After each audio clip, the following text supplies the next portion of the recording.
Praise God and hallelujah. Therefore, Nyankopon shall be brave. And then so Nyamiama ye akwenya no say yentie na asem. Erade eda wase. Obambo no nhwe so pa ode hwe yen. Ebru ya adwene yente ase so. Ye say ayeye ne nkamfo ne ntonton ya wodua. Wo Jesus Christ dimo. And then so yes so se kasa kire yen. Na ma wadom enkoso no so mfama yen. Yada wase bebre ewo Jesus Christ dimo ene yabompaye. Amen and amen. Odo for ma wakwa benenso edeba woti ase senjumedie yi so. Ye befa ya king kansa mefi Philipofoɔ wo mai etimi ensa ne chichemu du mienu de kosi dunai.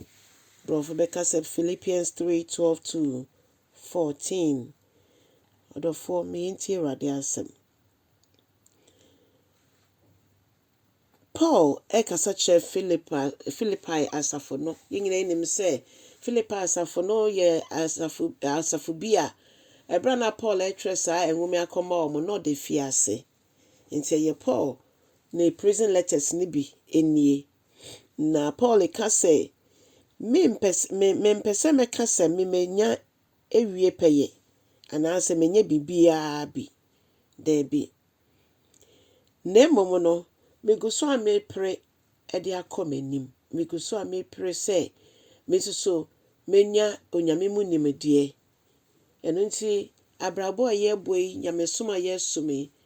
ebi enye perfect nchen bi eya adom no Kristo adom no na kita yen ni etimi ye bia ye na adoma enye obi bia ho odin ana ono nkasa ne modern bobi da bi eya adom Oma ho kwan a eno nyame ede obeye no numpo ono no fa yen no siesie yen onyame mfa obi a waya qualified dada obi obefa ne bia no nipa ne nimu hwe no no esiesie no wa hyase se ode no eye adwuma enti o se me pem ekokan se makokonya Kristo Yesu mu enkunimudie no se mewie peye ewo Kristo mu ono ene me botaeɛ esi mani so edikan hallelujah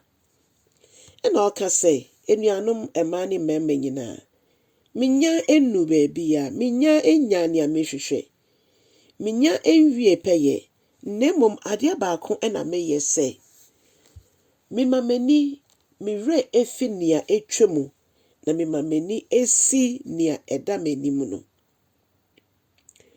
mimamire efi de etwemu na mimamani esi de eda manimu se mi hwe de esi manimu se me du botaeɛ no ho eno nti me pem ekokan ewe mriketu a yetu o Kristo Yesu mu no imse Kristo mu abrabo gidie no mu abrabo eye mriketu ye pem akokan na dwuma no anemrika no hya ase no wanwie a no wa ye dwuma egukwa nti adofonom mumma dwumadie bia yesom si abeye gidifuo yi yenso Kristo mu empem nkokan kosise Kristo beba dwumadie bia ode ahya won sanso hwese wunje mu nto ho na momo besezum kronkron ho ahoden na ode dum ye ne a yetimi ede ahye ne nyonyam eno ti epem ekobotaye no ho